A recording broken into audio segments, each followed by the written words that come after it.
Welcome to On Tapes Podcast, a podcast about the physical medium of VHS tapes. My name's Rowan, and each week my co-host Mark and I will look at 3 tapes. One film that I choose, one film that he chooses, and a third novelty tape that we pick at random. How are you today, Mark? Not feeling too well. Why? Because we watched 3 sort of depressing films. We watched Fort Apache by John Ford, They Shoot Horses, Don't They by Sidney Pollack, and... Not a film? Not a film, But 1947, A Year to Remember, a collection of British Pathé newsreels. yes. And your overall feeling going into this is not good, you say? No, I'm looking forward to see what you have to say. Let's start with They Shoot Horses, Don't They? Let's start with this tape. What do you have to say about this tape? The medium of VHS is greatly inferior to all other media. Specifically this tape, though. Yes, God. This, looking at this straight away, I'm holding up the back of the box to Mark now. This is nothing. Some white background with some bland blue font on it. And Blue? nothing else. It's black. I can't see from here. And the front cover is also just an image with, like, slapped together text boxes on it. An image that does not sell the film. No. It makes it look like it's about running. It does. That's what I thought, because I knew this film was about, like, a dance marathon, Depression era film. It's a marathon of some kind. Yeah, but looking at this just made me think, did I buy the right film? Yeah, is this When it Chariots came- of Fire? Yeah. It does feature a slow motion running scene. So should we start by talking about the fact that there's no trailers on this? Nope. A theme which will continue throughout the episode. Straight into business. Straight to it. Straight into a film in what ratio, Mark? Well, I believe that the film starts as it should do in 2.35. But then, After the credits. after the credits, after the opening sequence, it just goes full screen to 1.88. And it looks really distorted and awful. With no explanation. No, you would assume it was part of the film. Yeah, I did it first until there's one scene. It's the first break they get. It's a scene where there's a character on the right side of the screen talking to a character that's on the left side of the screen, but you can like just see their nose. And I'm like, something's going on here. Why is he talking to a character who's not off screen but also not on screen? So that's where I realized, oh, there's an issue here, and you confirmed that by telling me how it was originally meant to look. Yes. Which is actually looks quite good in a good version. Yeah. That's one of the things with these VHS tapes, though. That's the charm, isn't it? The Yeah. fact that you know you're not getting the best quality picture. Well, we'll talk about it later, but I thought Fort Apache looked quite good on Yeah. tape until I realised that it was also wrong. Maybe the fact that these lack trailers, and they're both films which wouldn't have, like, they're obviously older films, and they're being just put on these tapes more purely for the film. Yeah. Like, I think the distributors knew that the audience for this wasn't, like, young cinema goers who are, like, looking for all the new releases. Yeah. Kind of feels like maybe these films are rushed out. Like, Yeah. we need to get these films on video. Yes. People are clamouring for this Fort Apache boss. We need to get this out now. They like the John Wayne. Oh, yeah, they do. But we're not talking about that first. They shoot horses, don't they? Yeah, so it's directed by Sidney Pollack, who you may know better as an actor in films like Husbands and Wives and Eyes Wide Shut. He's not unknown for his directing, though. No, I think he did Out of Africa. Guess it won an Oscar. Didn't he do Tootsie as well, which He people also like? did, yeah, people like Tootsie. Yeah. I don't think that film's aged that well, though. It's about a group of people who compete in a long and arduous dance marathon for a cash prize during the Depression. It goes on for a very, very long time, and it's very exploitative and comes to a depressing conclusion. Did you like it? I did like it, but I don't know if like's the word. You know what I mean? Yeah, I struggle with these kind of films that are just horrible things happening to people. That set out to put you in a bad mood. Yeah. Set out to make you feel something that isn't, like, joy. Yeah. I guess it kind of works because the film is kind of, I think, subtextually about America Yeah, of course. and the exploitative nature of American capitalism. Do you like how it kind of gets straight into it? Yeah, I appreciate that. The first act of this film doesn't feel like your typical first act. No. It just kind of throws you into it, and you kind of figure it out on your own. Well, it starts with that sequence at the start of the guy in the field It's Just kind that's of the opening credits. Yeah. yes, a kind of a pastoral scene Mm-hmm. that's set as a sort of contrast because it's quite idyllic and contrasts with they get into with the marathon, Mm-hmm. which feels very self-contained, and I kind of like that because it makes it feel more entrapping. Yeah. There's one scene where the main character wants to look at the sunset and is questioned why he would want to do that. Yeah, And there's also another scene where they're trying to look through some windows to tell if it's night or day. yeah, it feels very Sisyphean. Yeah. Especially like the fact that they have audiences for this. Yeah, They have a live audience watching them and cheering for them. And there's a scene where the host of this contest describes it as he tells one of the contestants, it's a show, not a contest, despite what you may think. which comes into play later. Mm-hmm. It's definitely they're the one. The house is the one who is winning in this situation. Of course, yeah, yeah. His character Rocky is based on I think, band leader Ben Burney, who has Okay. the same catchphrase, yowza, yowza, yowza. Yeah. Yeah, I kind of wish I had gone back and watched it for a second time and done a yowza count. He says it a lot. He does say it quite a lot. Yowza, yowza, yowza. There's a lot of... Was that a thing in the 30s, or is it like a specific thing to him? I think it's just a specific reference to him. It's just like a guy hosting things with their catchphrases. Yeah, I know, but maybe I was thinking it might have been a thing that people said then, and he was just really trying to cash in on it. No, I don't Like think a host, like TV host today, like talking about like TikTok and stuff like that. That kind of thing. I The think kids like their yowza. it's more like a Here's Johnny type thing. Okay. A lot of characters in this film. A lot of interesting characters. Yeah. It was quite like a lot of grotesqueries, I would say. Yeah. Yeah, I enjoyed how they were introduced at the start. Yeah. They're all waiting in line to sign up for this dance contest, and you're kind of introduced to each character one by one moving down the line, which I thought was quite nice. They're very much like sort of types. Yeah. Yeah, you're kind of what you would expect in America at the time. Yeah, your old couple, your sort of young woman, Your war hero. war hero, all of whom sort of, through one situation of the Depression, have ended up in this horrible situation. Yes, and your young outsider, the main character of the film, Robert, who kind of just stumbles his way into it. There's a great bit where Jane Fonda's character is looking for a replacement, and the camera cuts to him or pans over to him standing there, and it kind of zooms in on him, and someone points to him, and he does the classic look behind him and then point to himself like, "Who, me?" Love that bit. Always happy to see that crop up. It does have a good cast, this film. I recognised Al Lewis, who is better known for playing Grandpa Munster. Okay, who was he? He was one of the people involved with the show. Okay, so one of the guys running. Yeah. Okay. Very distinctive face, looks like a vampire. I don't know who you're talking about. There was one guy who... I don't want to keep harping on him. There's one guy that reminded me of Matt Ross. In the face. He was fatter faced, but I'm like, there he is, the weenie himself, trying to weed his way into the podcast for another week. Oh, will we never be rid of this turbulent weenie? Anyway, going back to the pacing, I think that's what really did it for me in this film, because it is almost like a test of your endurance watching it. Not that it's like a struggle to get through, but you kind of just are you're in for it once it starts. Yeah. And the way it ramps up slowly. Yeah, it's definitely one of those kind of films where you're not sure where it's going, but you know it's a bad place. Yes, much like the title, They Shoot Horses, Don't They? Yes. I'm sure most people look at this and think, what does that mean? And then, obviously, at the end of the film, you find out what that means. Yeah, I do like films where you don't know what the title means, then when you finally find out, you're like, oh, Yeah. that's what it means? Yeah, like Bullet in the head. episode 3 in the archives. Yeah, the title They Shoot Horses, Don't They is something that's been referenced a lot Yeah. just throughout history. Because they shoot pictures, don't they? And I'd never known what it meant. No, it's been in like tons and tons of TV shows, like a variation on that. I think I only found out about what the plot of this film was last year, that it was about a dance contest. All I knew was that it was about dancing. I didn't Yeah. know it was like a tragic marathon. Yeah. I think you noted at the end of last week's episode that I usually dislike the period of the 30s. Yes.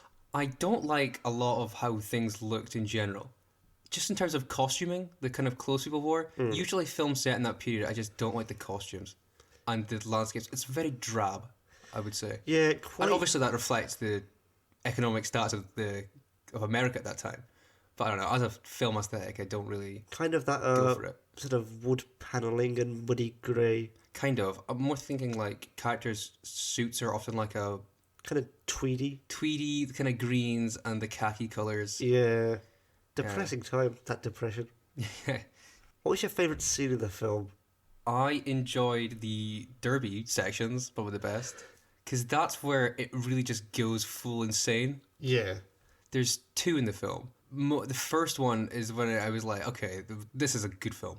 So these portions of the film are where the host tells the contestants, okay, we know you've been dancing for X many days, and now we're going to make you run laps with your partner around this course we've built, and the last three to finish get eliminated. And it's insane. The way they're shot is it's all close-ups. There's like really harsh lighting on all the contestants, and it's just like a frenzy. yeah, it's very arduous to watch. Yeah. Especially once, spoilers, one of them has a heart attack. Yes, that's the second derby scene. One of the contestants has a heart attack and has to be carried to the end. It's horrible. Yeah. We should. I don't And know. they just let it keep going, even Yes. though he's dying. Yes, that's kind of very towards the end of the film where a character has died and they're just convincing the audience that he's going to be okay, folks. You see what that does to Susanna York's character, who I think steals the film. Yeah, she's really good. Especially at the end, when she's got that look in her eyes. In that scene I'm mentioning, Yeah. the shower scene, yeah, God. But those derby scenes, I don't know if you mentioned that one of the characters is pregnant. The look on her face as it goes round is like harrowing. The audience is lapping it up. Yes, the audience never seems to see it as exploitation. Yeah. Well, he does say it's a show, not a contest. Maybe they think it's part of like an act.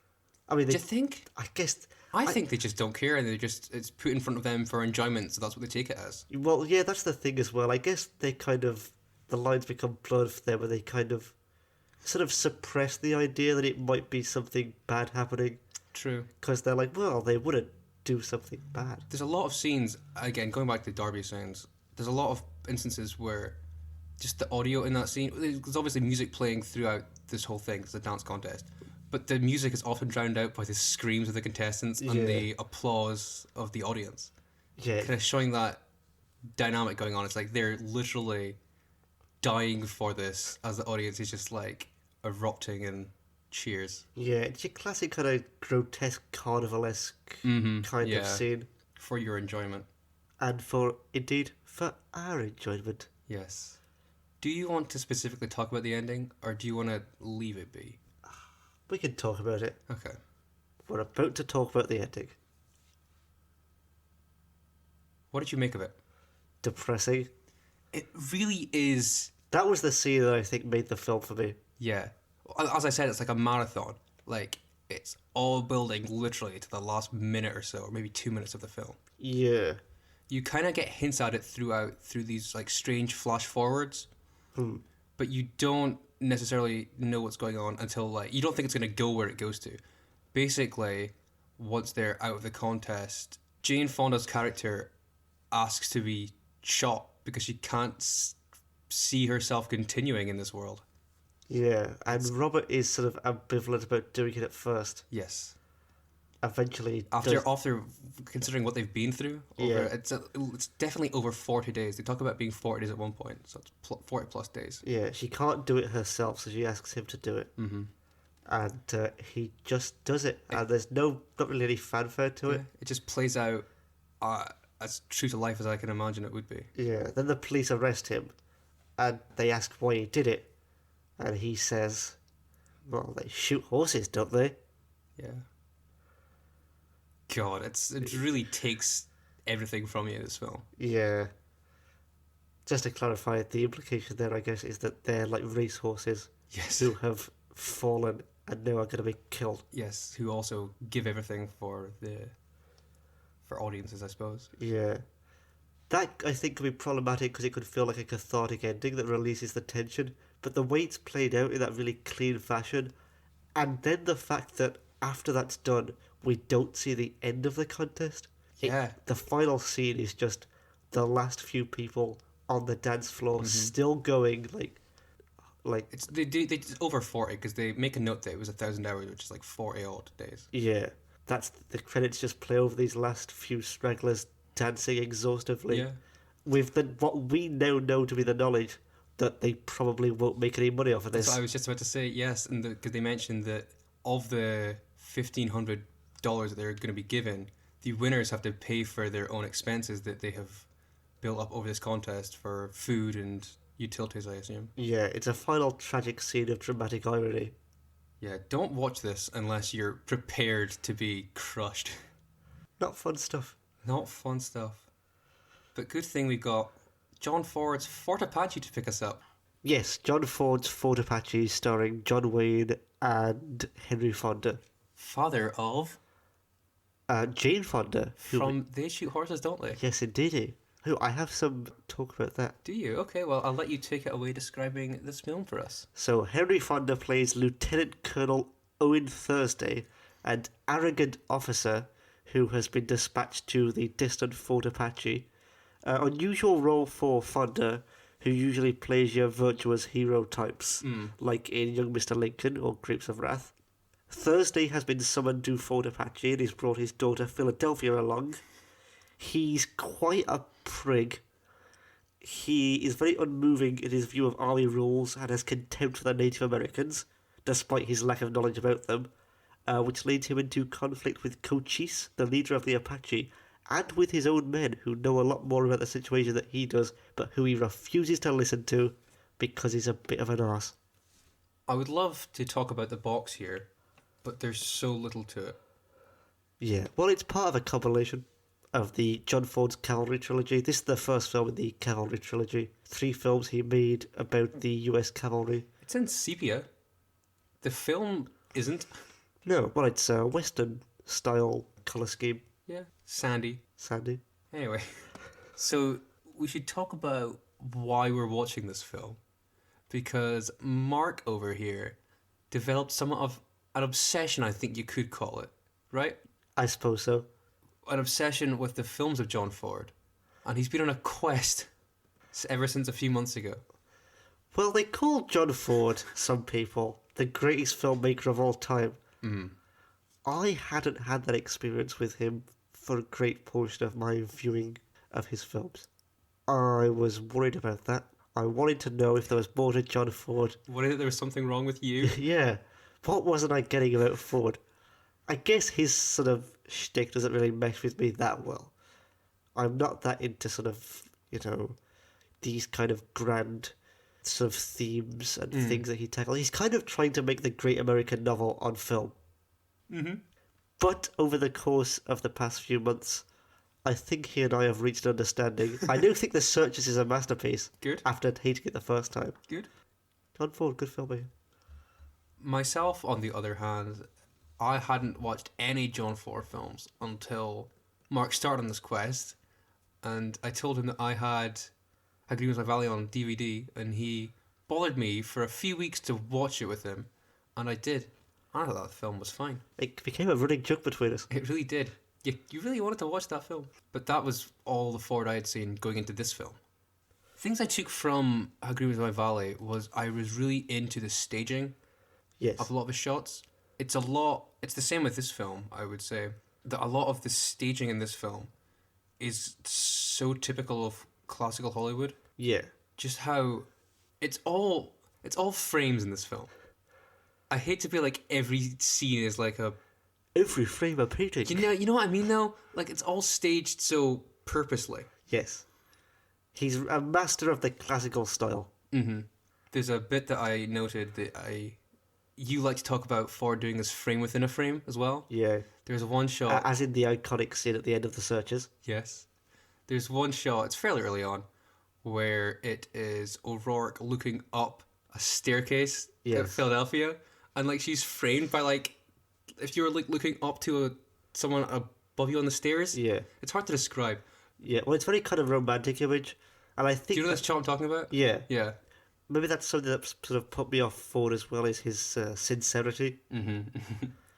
He can be quite corny at times, and he likes his jokes. It's all very proper to me. Yeah. And the attempts at comedy, even in this film, aren't like...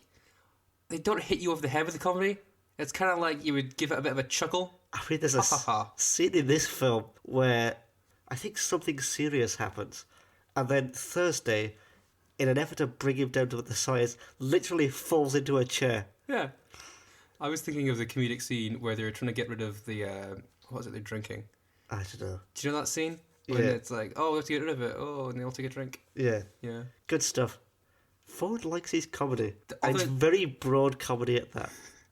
The other thing I noted about this film that made me think of it as, like, made me think that these Ford films sit so firmly in the classical Hollywood canon is the use of music. Yes. How there is always some sort of music cue, always for the romance and always for the action. Yeah.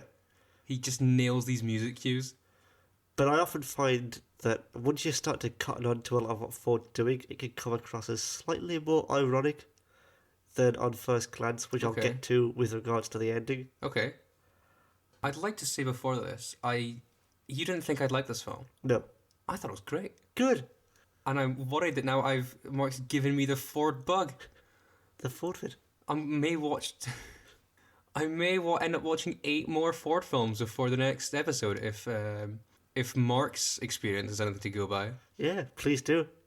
Well, I'll let you all know. I can lend you the other 2 videos on this Oh, trilogy. God. How did you feel?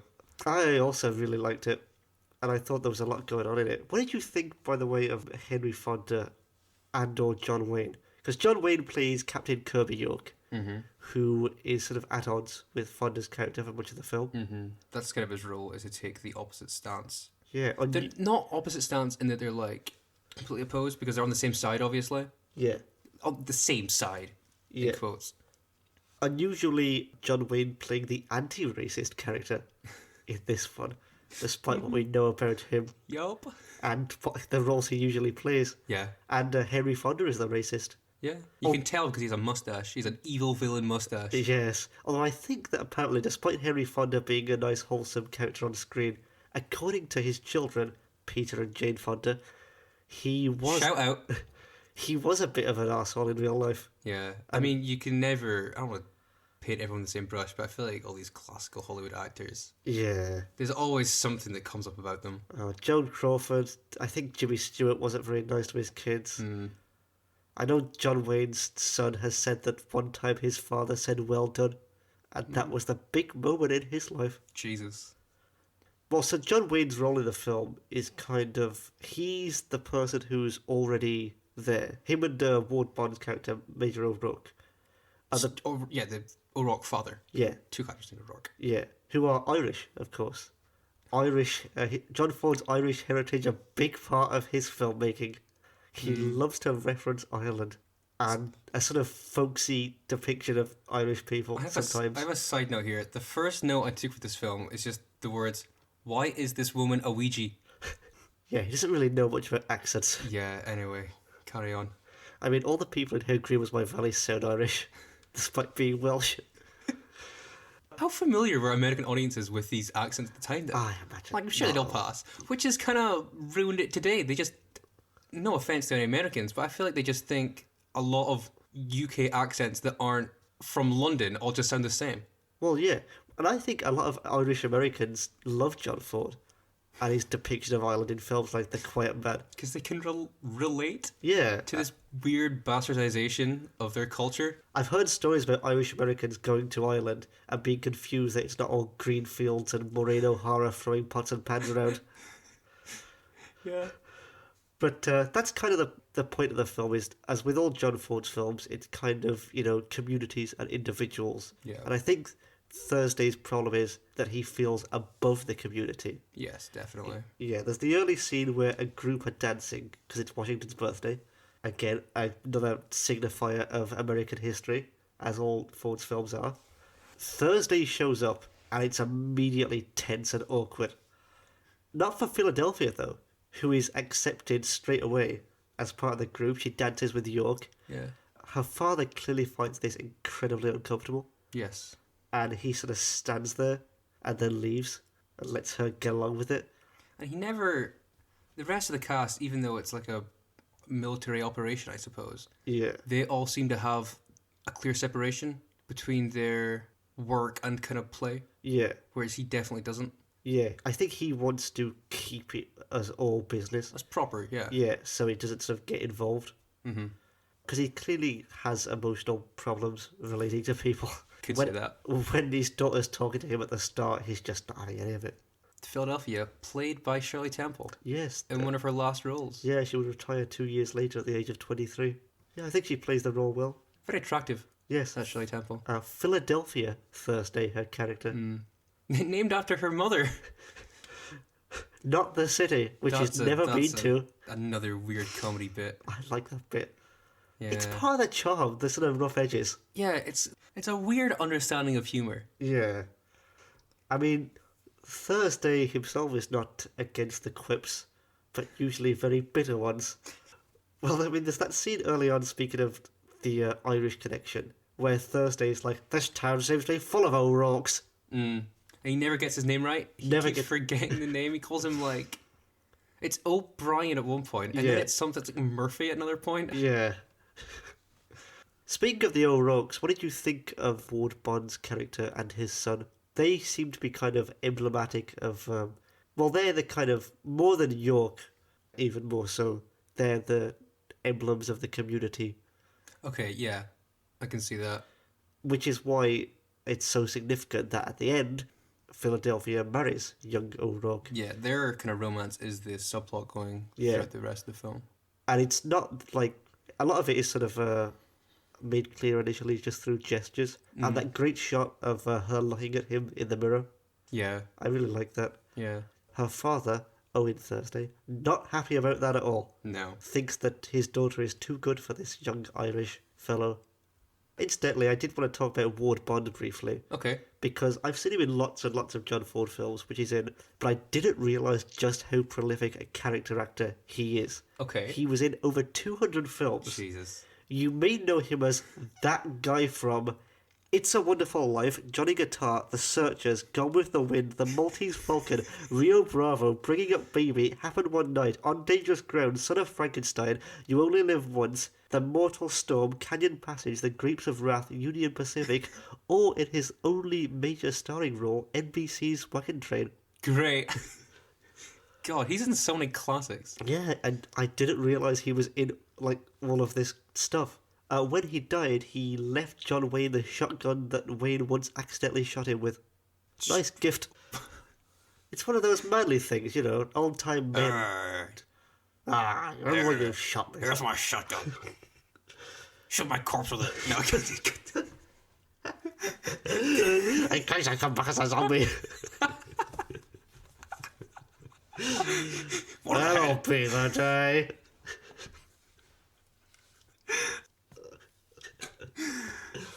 Interesting career. Good for him. Seems like he got a lot of work in. Yeah. Did you like John Wayne in the film? Because people often... I know I used to have a degree of antipathy towards John Wayne. It was weird. And his persona. It was a weird dynamic in that he was totally playing the... I don't know how to describe it. Like, he was totally not playing a lead. Yeah. He was definitely like a secondary character in the film. Yeah, he wasn't even introduced until maybe like 15, 20 minutes into the film. Yeah, he's largely working off of what Henry Fonda is doing. Yeah. Which I guess he was okay with because he's the lead role in so many other John Ford films. How did Fonda and Wayne get along? I don't know. Okay. You wouldn't think they'd get along that well. No. Fonda being, you know, a big progressive supporter of FDR. John Wayne being John Wayne. I say that because their roles, the way they're situated, reminded me of Guys and Dolls and the whole Sinatra Brando thing, where Brando is very much the main character, but Sinatra, despite seeing himself as a star in his own right, is off to the side. Yeah. And it just made me think, because when you think John Wayne, I definitely think leading man, which he definitely wasn't in this. No, I understand what you mean. And I think it works for John Wayne's persona a lot of the time, because he doesn't have very much to emote. Yeah, but he has a kind of presence. Mm-hmm. He's almost like a B-movie actor who stumbled his way into stardom. Yeah, I could see that. Yeah, in that he's got a good presence, kind of like Kurt Russell, but he's not an actor. He's someone who you just sort of look at him and get him. Yeah, I mean, if you were to put John Wayne in some of the other roles that say like Henry Fonda would do. Yeah. Like Henry Fonda has definitely more range, I would say. Yeah, you wouldn't get John Wayne playing young Mr. Lincoln. No. Or John Wayne in the 12 Angry Men bit. Yeah. What did you think of the portrayal of the Indians? The Native Americans, rather. Because this has been called one of the first films to have a sympathetic view of them. I could see that. Yeah. They're definitely off the side. Like, it's not their story in any way. Yeah. It's definitely a white story. Yeah, but there's a degree of sympathy. True. In terms of how John Wayne's character plays off them, he is the one who doesn't want to betray their trust, as Thursday wants to do. His idea is to trick them into coming into American land so he can massacre them. Yeah. Well, that's like the conversation they have is that when John Wayne recounts the story they had, Henry Fonda tells him, well, we'll do this. And then John Wayne's like, no, they'll think we've tricked them. And then Fonda just goes, yeah, we are tricking them. That's the whole point. Not in those words, of course, but... Well, it's set up as well how Thursday views the Native Americans as not befitting honourable. Yes, they refer to them as savages through the whole film. He says earlier, in taking my daughter, you have behaved with a character more befitting a savage Indian. Mm-hmm. Doesn't really need to put the savage there. He clearly thinks they're all savages. He's clarifying his point. Yeah, and it's also clear that one of Cochise's, the leader of the Native Americans' problems, is that the guy who works the reservation is corrupt. Yeah. And he wants Thursday to do something about it. But Thursday thinking, well, I'm not going to listen to a Native American tell me to dismiss an American official. Despite the protestation of his own men, he's very unmoving. But even though he's so sort of pig-headed and ignorant and stupid in this decision, you can get the sense that a lot of people historically in his position probably did act like this. Yeah. My issue is that I haven't seen a lot of Westerns set in this period. Yeah. Or not so much that, but Westerns set in this period which also feature natives. Because even that in itself, it's like they're often just a non-factor in a lot of stories. Yeah, true. Well, Ford's most famous film, The Searchers, is like very explicitly about this. Okay. But some people think that it's a racist film. If I was trying to convince people that Ford, as Tank Gallagher, his biographer, wants to do, that Ford's films are often anti-racist and anti-militarist, this is probably one of the first films I'd point to. Right. I don't see how you can watch Ford Apache and The Searchers back to back and think that Ford is setting out to be incredibly racist in his depiction of the Indians. Okay. Again, I really don't have anything to compare it to. The only other Ford film I've seen is set in Wales, so... Well, the thing as well, I guess, is that he's often quite ambiguous in these things. There's definitely he definitely has nostalgia and reverence for the military as an institution, but often when he's depicting it, even if it's not intentional, I think there's ambiguity there in a way that's interesting. Yeah, it's almost... You would think it's unavoidable to do that. Yeah. If you have any sense of, like, the truth, I suppose. Well, yeah, exactly. And that all builds up to the ending, where they attack the Indians. Thursday ends up getting almost his entire command killed, then escapes, but returns at the last minute to die on the battlefield honourably, finally doing the right thing. Cochise lets York live because he knows he's an honourable man. And at the ending, in a sort of aftermath epilogue, we discover that Thursday has been portrayed by historians and people out west, I guess, or out east, as a hero who died valiantly on the battlefield, despite what we've seen of him before. This is kind of similar ending to The Man Who Shot Liberty Valance. Okay. The final line of that film, one of them, when history becomes legend, print the legend, which I think people often think that Ford is saying that sincerely. It definitely comes across more ambiguous in Fort Apache, given what we know of Thursday. And I thought that was very interesting in the current context that we're recording this in, of people saying, should we be building monuments to people that we know were horrible slavers and Confederate generals? And I think in light of what we've seen in this film, in light of what we know from history, clearly that has been problematic. Yeah. That depicting someone like Thursday, who we know to be a terrible racist and just incompetent, as a valiant general. Yeah. And the thing is, I mean, mean, a lot of the stuff going on now, we know things about these people that is being shunned to the side. Yeah. I'm sure for a lot of other people, it's just the knowledge hasn't been kept of the thing, Yeah, well, because a lot of the times when these people get portrayed as heroes, it's during wartime, Yeah. and it's a way of sort of morale boosting. True. And it kind of seems necessary to people, especially in command, that we need to do this, otherwise we're going to lose the war. People will start to lose their morale. But then it becomes a part of just the national history, Yeah. and it becomes like... And then people totally years down the line become so unfamiliar with the negative sides. Yeah. Because obviously you would never promote that. Yeah, it becomes a part of the national character. But at some point you do need to have a reckoning with that. Yeah. I think that's a global thing, though. Yeah. That oftentimes sort of people aren't ready to deal with the consequences of monumentizing people. It's weird comparison. It's almost like a child giving up its blanket. Yeah. Like, it has to move. We have to move on at some point. Yeah. It was a period, but yeah, we kind of need to move past it. Yeah, it becomes a problem after a while. Mm-hmm. If not dealt with, it's just prolonging the worst. Yes. I think one of the things that I finally learned to appreciate about Ford is that despite his earnestness, there's a degree of ambiguity in his films that I really appreciate. And this is definitely something that kind of exemplifies that. Good for you. I like history. Yeah, you do. How about the year 1947 in history? Do you like that? Decent year. Our next tape is 1947, A Year to Remember. It sure is. So what is this tape, Mark? What does this tape consist of? It's a collection of pathy newsreels with narration. Yup, that's about it. Yeah, it starts off saying that it's tackling 4 major issues. The box in this is dedicated, the front cover at least, is dedicated to the royal wedding. I like Yeah, there. that characterises a solid half of the film. Nice box though. The nice blue colour kind of is reflective in the light. Yeah. Well, it starts off global and then goes local with Britain. It starts And off... then super local with the royal family. Yes. Not local, but super focused. So it starts off talking about the Cold War, the Israeli-Palestinian conflict, Indian independence, and the Marshall Plan. That's your big 4 world news. Yeah, it powers through those subjects Yeah. to the extent that you get quite confused. Maybe 10 seconds on each topic, Yeah. introducing them.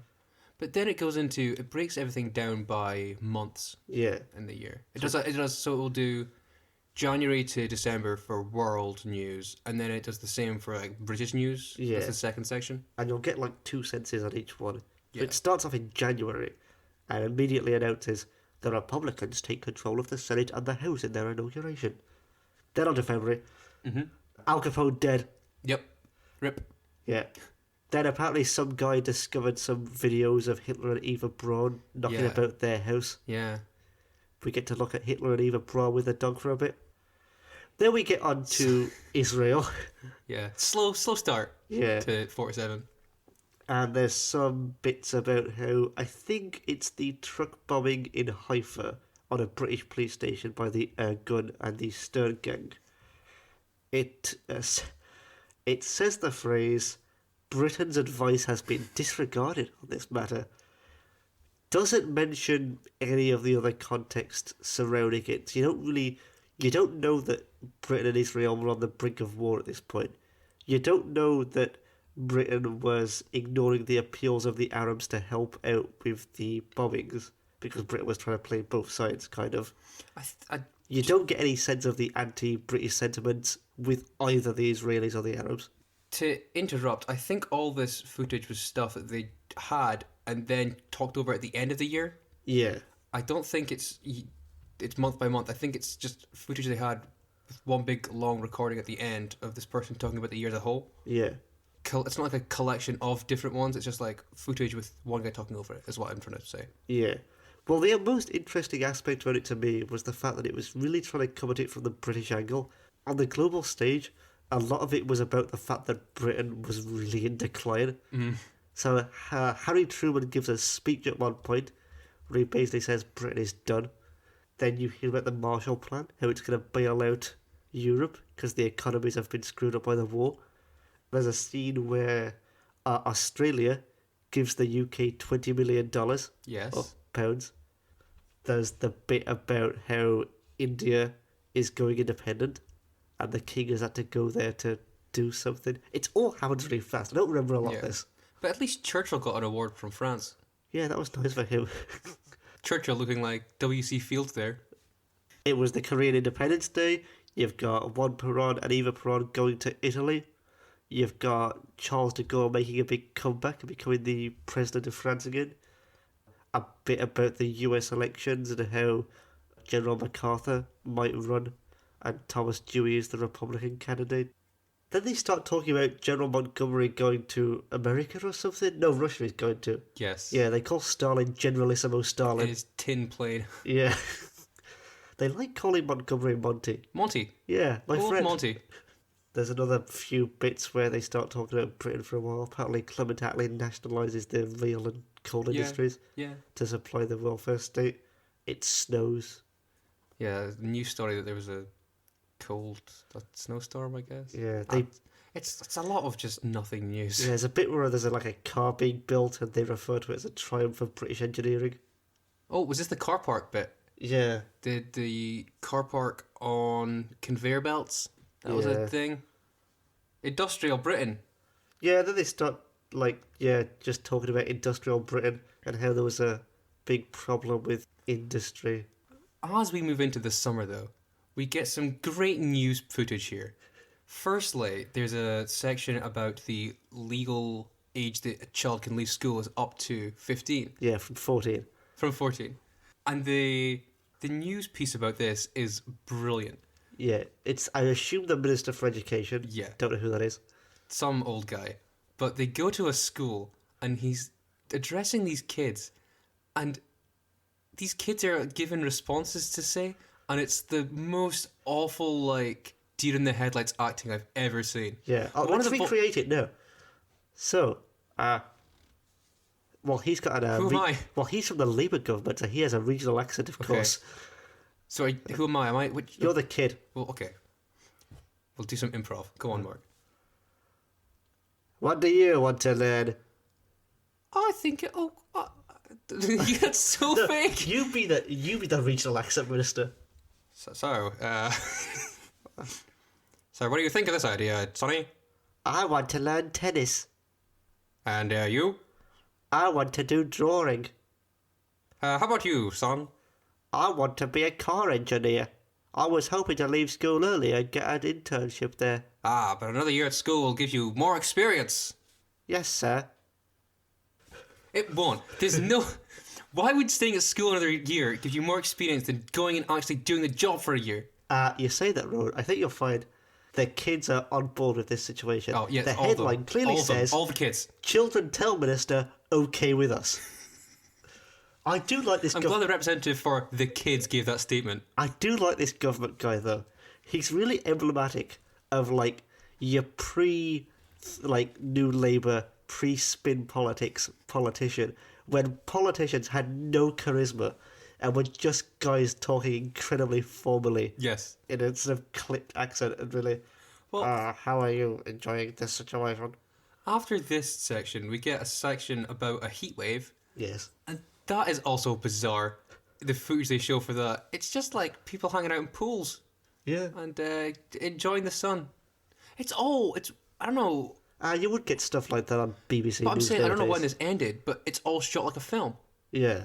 Why is news shot like it's movie? I don't know. Because the classroom scene is definitely shot like a film. This It summer looks section... so set up. Yeah, it all seems very fake. Like, at least nowadays, if they're talking about a heat wave, there may be a shot of a pool or whatever, just a camera placed. But everything is so staged in this in this news section. Yeah, especially... Did you like the bit where they're talking about the blackouts? Yes. Yes, there's the bit where they're talking about the blackouts, and it gives you a bunch of scenes of people just hanging around their houses. One guy goes to change the gas fire, and the lights go off, and he looks confused. Yes. There's a few scenes like this, and It's everyone in the house, isn't it? yeah, and then it says, Well, the guy who's, I think, responsible for this, apparently, is Mr. Shidwell. Yes, Emmanuel Shimwell or Yeah. something, I think it was. I haven't bothered to find the context. I was confused by it. And then he says, well, before bed, at least 2 people said thank you, Mr. Shidwell. And it's a young couple on the sofa. And then the lights Getting go off. down together. And he goes to kiss her. And then the lights go off. And he looks at the camera. And I think winks. It was like a bit from like the Harry and Paul old-timey sketches. Well, the weird skit in between that was the kid in the bath who slips because the lights have gone out. They just get weirdly comedic, all these news sections. Because there's also the one about fashion. Yeah. And whether skirts are going to get longer or shorter. Yes. And it introduces it by saying, we sent our cameraman to look around. And it's just, then it just cuts to like shots of people's legs. And I'm like, is there a man just walking down the street with a camera pointed at people's legs? Just not asking their permission, just filming them? I once heard that hemlines follow the economy. So maybe if this was an economic downturn, skirts would be getting longer. But then in the 60s, when the economy got better, they got shorter. Is this actually something you've heard? I've heard this. Are you joking with me That's right why now? the 60s had mini Is this a skirts. bit? Are you doing a bit? I've heard that people think, oh, the 60s had mini skirts because it was an economic boom. Then the 70s, they declined, went down again. Then the 80s, they came back up again. So you're going to say we're going to come out of lockdown with ankle-length skirts? Possibly. Okay. Bold prediction. I do enjoy the whole sort of 1940s TV guy shtick. Yes. I find it really fun. The accents, hello, and the way they treat different groups of people. Yeah. There's a bit where he's listing all the different types of workers who are going to be affected, and he says manual workers, and it cuts to a guy in a flat cap with a dirty face on a ladder. Woman workers. It cuts to a woman using a sewing machine. And then all this is topped off by the end, which features the Queen, or the princess at the time, and her marriage to Philip of Greece. Him looking like Boris Karloff in The Mummy. Him looking like a corpse. He always looked like a corpse. He's 26 in this. God. We should have seen what was coming just looking at his face. Yeah, this is the bit where it turns full, like, Britain is great stuff. I mean, we'd had it earlier. There's a bit where they're talking about the industry, and it says, for 6 years we fought a war for humanity. We shall win. Mm-hmm. And then in this bit, it's just fawning over the royals. Oh, it just goes on and on. Then they went on their honeymoon. Yeah. Weirdly enough, though, it ends, the last news section of the tape, it talks about how the wedding present, I think wedding/Christmas present from Switzerland to the new couple is that they're gonna allow for 20 British orphaned boys to come on holiday in Switzerland. Yeah, in Lausanne, I think. It's bizarre. Thanks, Switzerland. What an odd gift. Yeah. These fatherless children. We're gonna take them over and give them a holiday. Give them a skiing holiday. That's what... Because the princess got married, we're gonna give these kids a holiday. That's what some kid whose parents died from Kettering once is to go skiing in They Switzerland. died from Kettering. Kettering was the cause of death. Is that what you're implying? It could easily be. So yes, that's how the tape ends with these orphan kids. Yeah, then it ends. Roll on 1948. And also... And that was 1947, a year to remember. And that was episode 5, an episode to remember. Tapes for next week, Mark. Yeah, I'll go and get my tape. Okay, good stuff. So what have you got? What I have got this week for us, Rowan, is a delightful comedy film from the master of humour himself, Mr. Jerry Lewis, with the bellboy. This is great. We've been getting into Jerry Lewis a lot lately. He's my John Ford. A lot of people these days, I think, maybe know Jerry Lewis from his bit in The King of Comedy, which I think's had a slightly resurgence lately after Joker came out. Yeah. But maybe they haven't seen Jerry Lewis's classic comedy films. What have we watched so far? Together we've watched Ladies' Man, The Ladies' Man, Patsy. Errand Boy. Yeah. And I've seen a couple separately. I watched Hollywood or Bust and Artists and Models. Yeah, with his him and films Dean with Martin. his films with Dean Martin. I'm sure we'll get into all the stuff of Jerry Lewis's God, I lengthy career Can't next wait week. to talk about this. Okay. So, I can't wait to watch this. on the other hand, I can't top that. I'm sorry. But You've passed me. Touch. Touch. What? Starring Bridget Fonda, Christopher Walken, your good friend Skeet Ulrich, and Tom Arnold. Ron, what the hell is this? See if you can find out who directed this film. I'm sure it's somewhere on the tape. Let me put it into the light. Is that the man who directed it? Who do you think directed it, Mark? Ron, is this a Paul Schrader film? Yes. Paul, what are you doing? I know. It's Does it look like a Paul Schrader film? It looks like something. It looks like something. It's a Skeet Ulrich vehicle, I think. I see. And from the author of Jackie Brown, I assume it's based Elmore on an Elmore Leonard. Leonard novel, yeah. Gina Gershon's in it. I mean, I'm sure it'll be interesting. Yeah, no. Oh, Paul Mazursky, he's a film director. He's in it as well. Look, I'll watch some random forgotten Schrader. Yeah. And I like Big Chris. He's always fun. And Bridget Fonda, who's in Jackie Brown. Yeah. Good stuff. Okay. I guess there's just time for the hat. Here you go. You're shaking, getting more erratic by the week. Right. It is. Oh, last week Unlucky 13, this week Lucky 7. Okay. Okay, I'll grab that for you. Rowan, what have you got for me? Got it here. Let's have a look. Ah. It's, I guess, a plot line from Hollyoaks. Or an episode of Hollyoaks. Just read what it says. Hollyoaks, Indecent Behaviour, Sex, Lies and Betrayal. Phil Redmond's Hollyoaks. So I got this on the cheap. I assumed it was some episodes of Hollyoaks, some sort of storyline. It's a TV film. Oh, a TV film Hollyoaks. Yeah.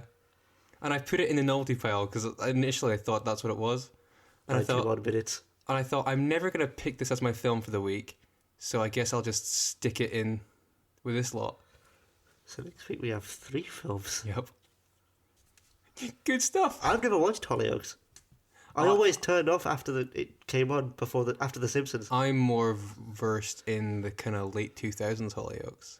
Yeah, I'm more versed in 2007 to 2012 EastEnders. Well, yeah, as am I. The same period I was watching EastEnders, my mum was also, my mum was also watching Hollyoaks. So Hollyoaks was considered something of a not real soap, I thought. well, you'll be able to form an opinion having watched this TV film. It's on Channel 4, bro. I'm not going to watch a soap opera on Channel 4, am I? And with that, Mark, any closing remarks? I'm looking forward to watching The Bellboy. I hope you join us next time on On Tapes. Goodbye. Goodbye.